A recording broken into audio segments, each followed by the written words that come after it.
9/11 has become a part of world history. Today is not only the day that we remember all the lives that were tragically lost, but also a day to honor all the heroes and heroines that saved lives, and a day of unity, strength, and patriotism. The ringing of the bell that you just heard symbolizes the exact time that the South Tower of the World Trade Center collapsed. At the conclusion of today's ceremony, you will hear the second ringing of the bell that symbolizes the collapse of the North Tower.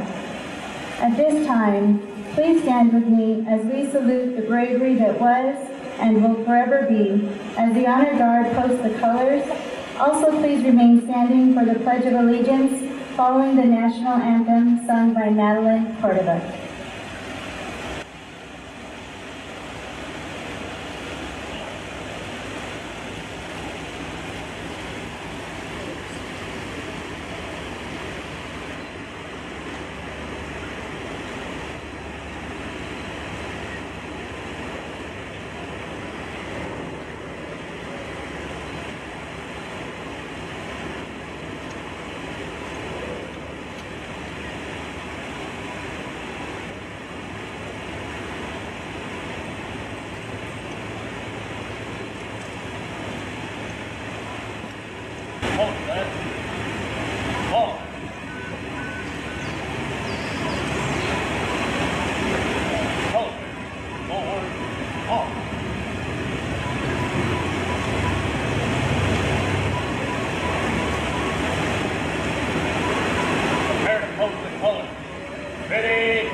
Please join me in the Pledge of Allegiance.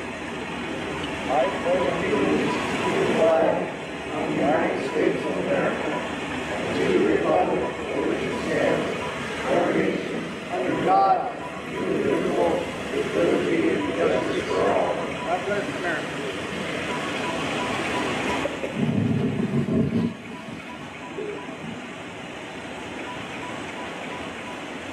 Oh, say, can you see by the dawn's early light what so proudly we hailed at the twilight's last gleaming, whose broad stripes and bright stars through the perilous fight o'er the ramparts we watched were so gallantly streaming, and the rocket's red glare, the bombs bursting in air, gave proof through the night that our flag was still there. Oh, say does that star-spangled banner yet wave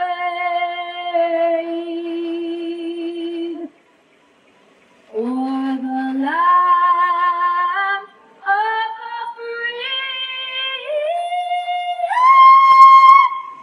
and the home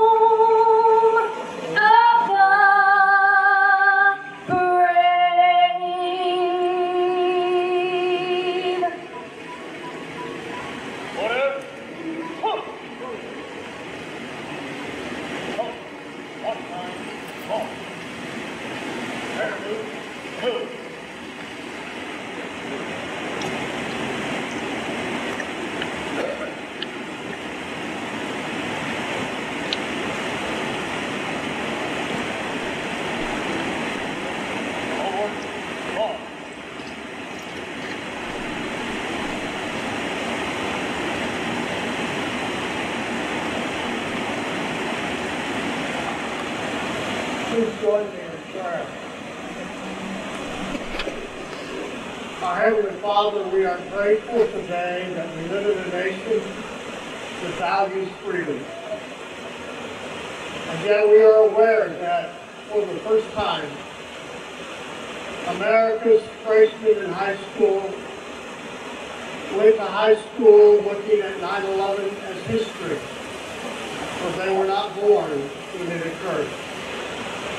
We come today to ask you to help us to see this not as history but a current event. For freedom is not free. And we're here this morning with sad hearts to remember those who gave their life, to those who went in when others went out, to those who stayed when others left, to those who volunteered at the risk of their lives, to young men and young women who grew up without dad or without mom. To recognize, Lord, that we are honored and privileged to live in the United States of America. So, Lord, humble our hearts. Help us to remember. Help us to be willing to sacrifice. And in all things, Lord, help us to honor those who have led the way. For it's in your name we pray and we ask these things. Amen.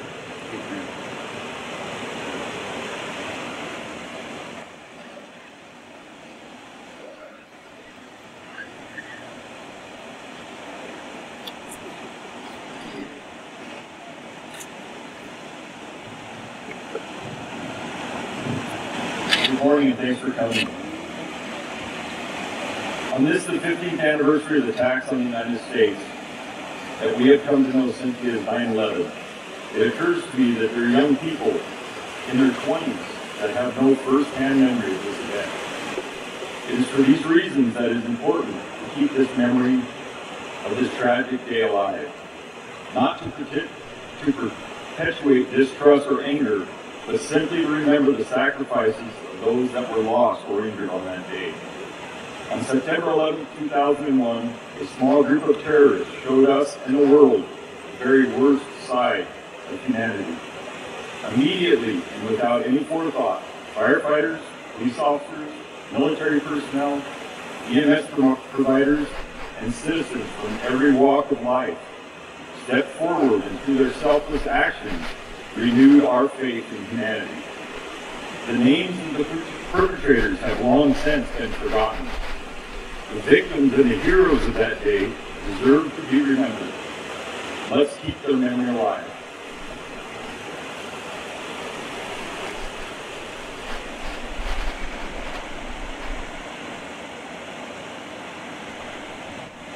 It's an honor and privilege to be here on this day of solemn remembrance.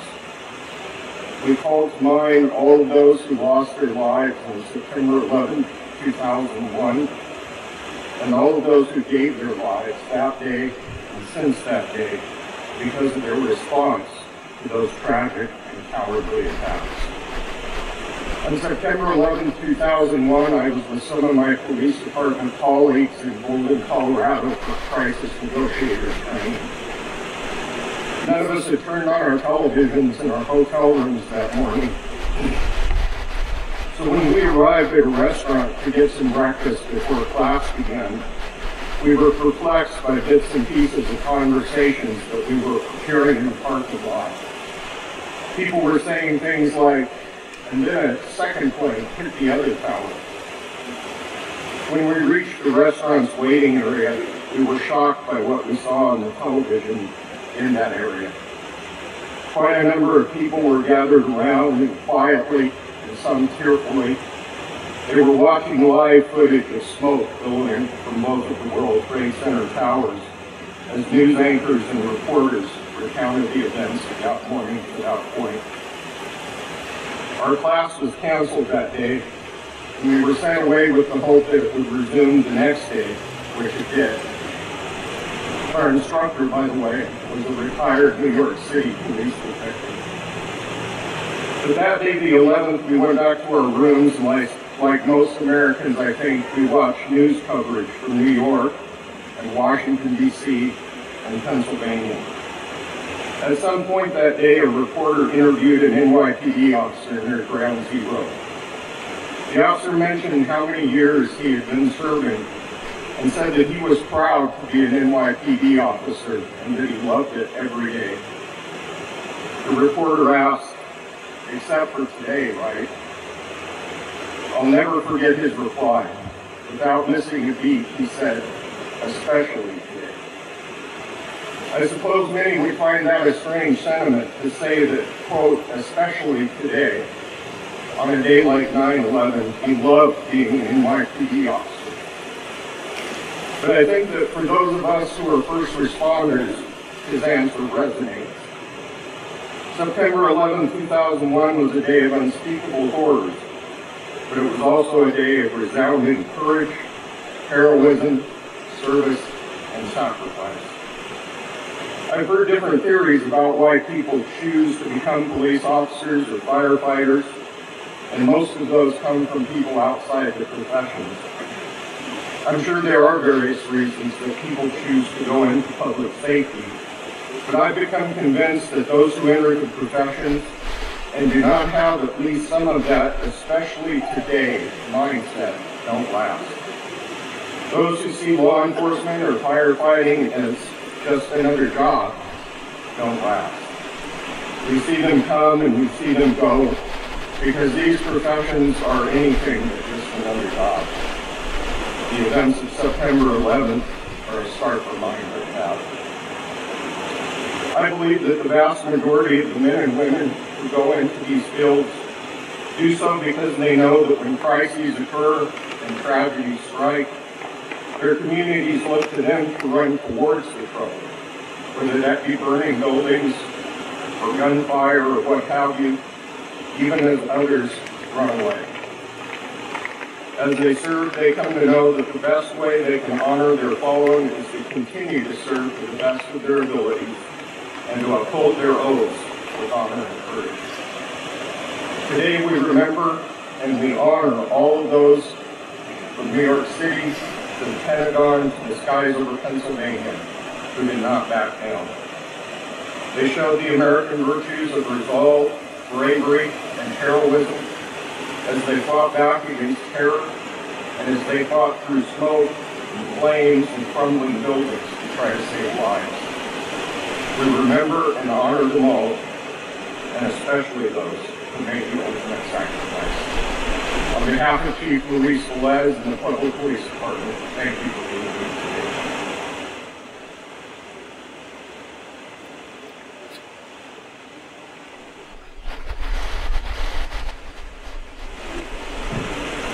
Good morning. On behalf of Sheriff Kirk and Taylor, I give you very short comments as a result. Captain Rommel's speech certainly was clear and certainly is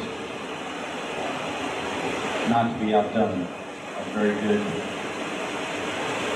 idea about 9/11. 15 years ago, I was traveling to school with a small child in fact of PSAS, and I was going there to meet Dr. Henry Roman because I was on the school board, and I was assigned to investigations at the Pueblo County Sheriff's Office. I drove to the meeting with Dr. Roman, and the first plane hit, and I thought, well, how silly that they would have navigational issues and hit one of the largest towers in New York. I had seen the tower in 1999 when I attended the FBI National Academy. And so I continued to drive to the school to meet with Dr. Roman, and then at that point in time, while I was sitting there meeting with him, the second tower hit, and it was without even a hesitation that we had to get moving. We didn't know what we were doing, but we had to move. The first things that came to the sheriff's office mind, because we were in charge of law enforcement at the university, was to get to the university. A university is described as a university because it's many diverse folks are at a university. It's supposed to be that way, and that's the way it is at CSU Pueblo. And so we went up there to protect those individuals who are here from a diverse culture, from a different culture. We went up there with the idea that somebody had to get up there and protect those individuals. And so it was, as it is in the United States, our job to protect and serve even diverse opinions, even diverse ideas, even those folks who might do us harm. And so we went to the university and we did that. And we protected those individuals from other ideas.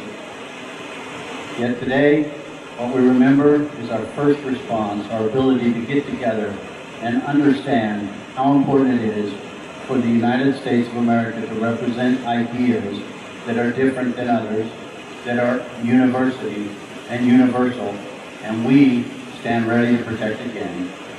And so I, on behalf of Sheriff Kirk M. Taylor, am deeply respectful and mindful of my job today to remember those we lost on 9/11. Thank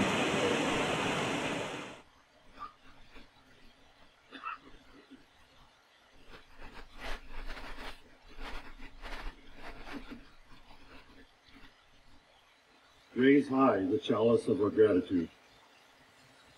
Heroism is born in a split second. Sacrifice and bravery vanquish considerations of self. Heroic acts from death to life for others. A hero defies death and demands its retreat, not knowing if death will call his bluff.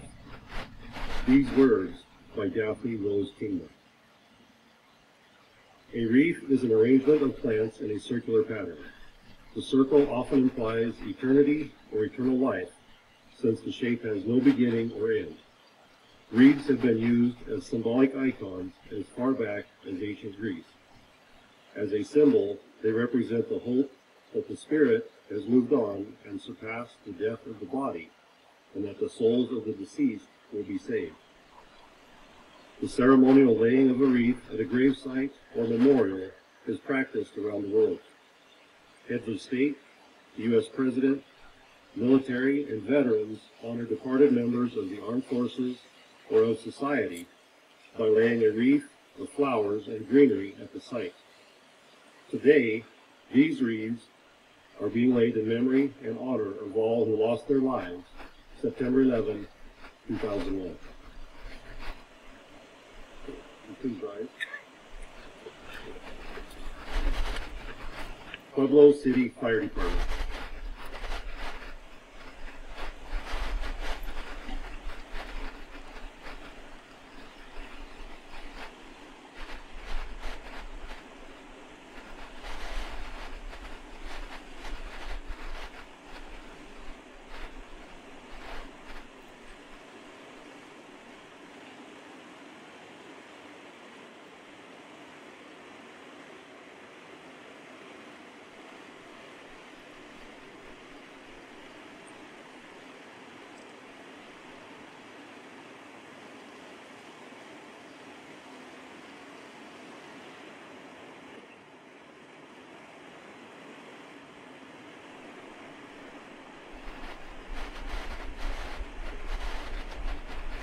Pueblo Police Department.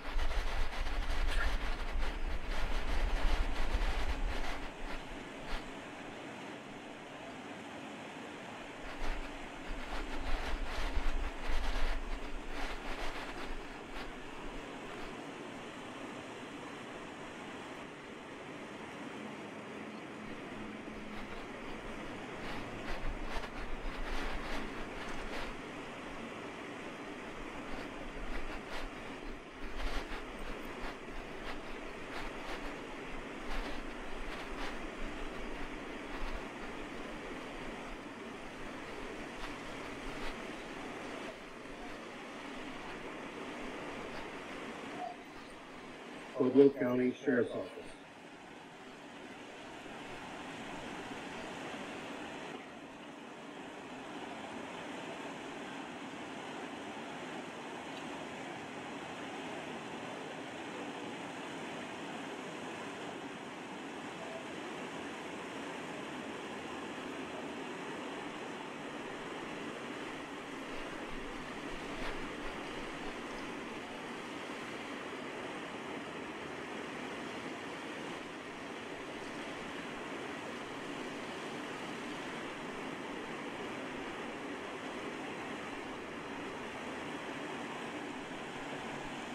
the Center for American Values.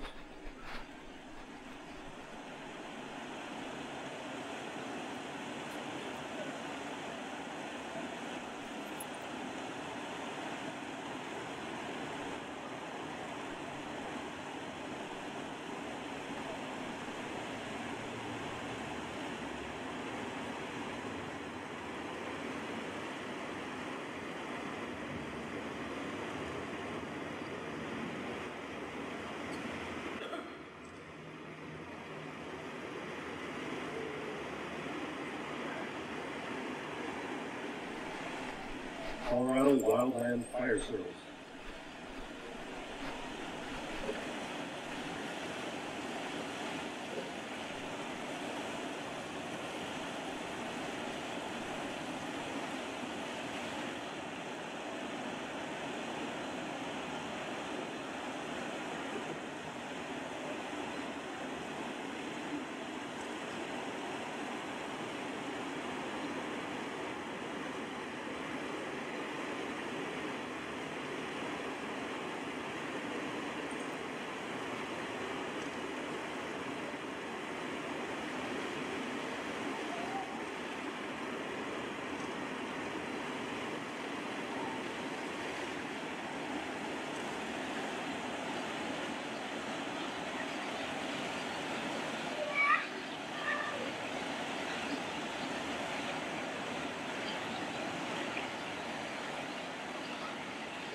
In Memoriam, September 11, 2001.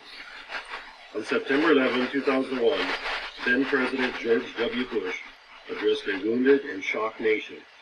His statements included the following quote: "Terrorist attacks can shake the foundations of our biggest buildings, but they cannot touch the foundation of America.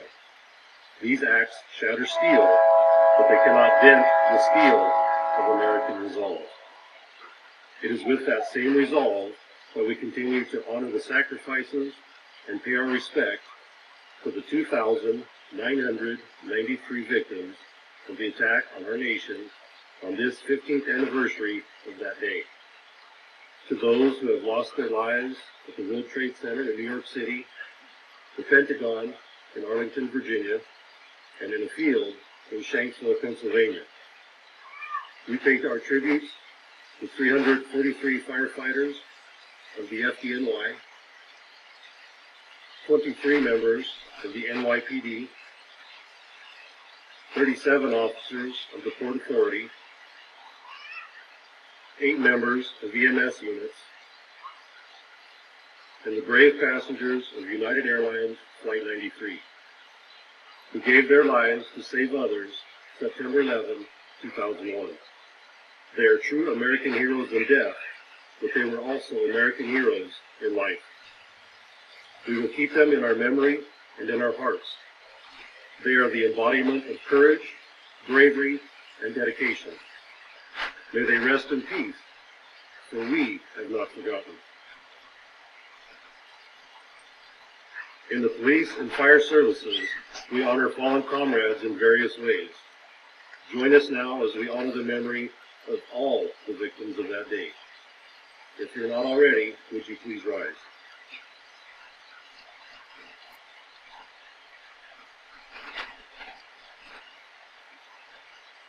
Lord, I ask for courage to face and conquer my fears, courage to take me where others will not go.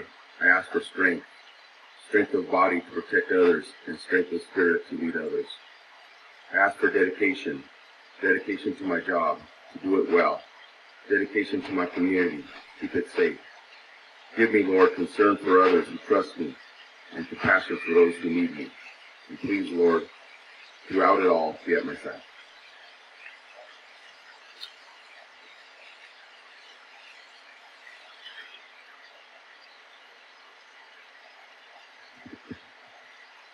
Firefighter's prayer.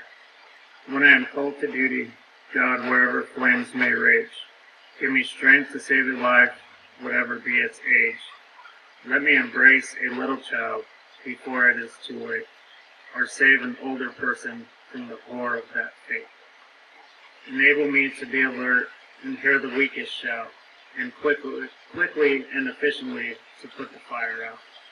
I want to feel my calling to give the best in me, to guard my friend and neighbor and protect their property.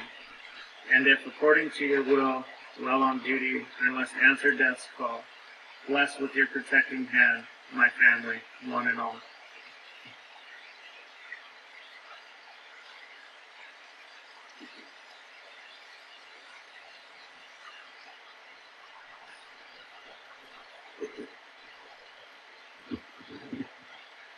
The men and women of today's fire service are confronted with a more dangerous work environment than ever before.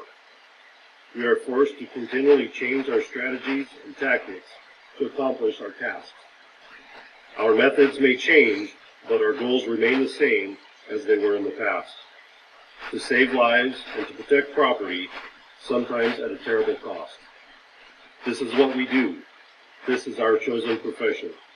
This is the tradition of the firefighter. The fire service of today is ever-changing, but is steeped in traditions 200 years old. One such tradition is the sound of a bell. In the past, as firefighters began their tour of duty, it was the bell that signaled the beginning of that day's shift. Throughout the day and night, each alarm was sounded by a bell, which summoned these brave souls to fight fires and to place their lives in jeopardy for the good of their fellow citizens. And when the fire was out and the alarm had come to an end, it was the bell that signaled to all the completion of that call. When a firefighter had died in the line of duty, paying the supreme sacrifice, it was the mournful toll of the bell that solemnly announced a comrade's passing. We utilize these traditions as symbols which reflect honor and respect on those who have given so much and have served so well. To symbolize the devotion of these brave souls for their duty, a special signal of 3 rings, 3 times each, represents the end of our comrades' duties and that they will be returning to quarters. And so, to those who have selflessly given their lives for the good of their fellow man, their task completed, their duties well done, to our comrades, their last alarm, for they are going home.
concluding today's Patriot Day ceremony, we'd like to thank all that made possible and memorable for all of us here in Pueblo, especially Bryce Boyer, the Pueblo Fire Department, Pueblo's first responders, the Color Guard, the Pueblo Veteran Ritual Team, Madeline Cordo for the National Anthem, our founding donors Rudy and Bernie Padula, the El Camar Foundation, the staff of the Center for American Values, and the Media Center, and all of our awesome volunteers.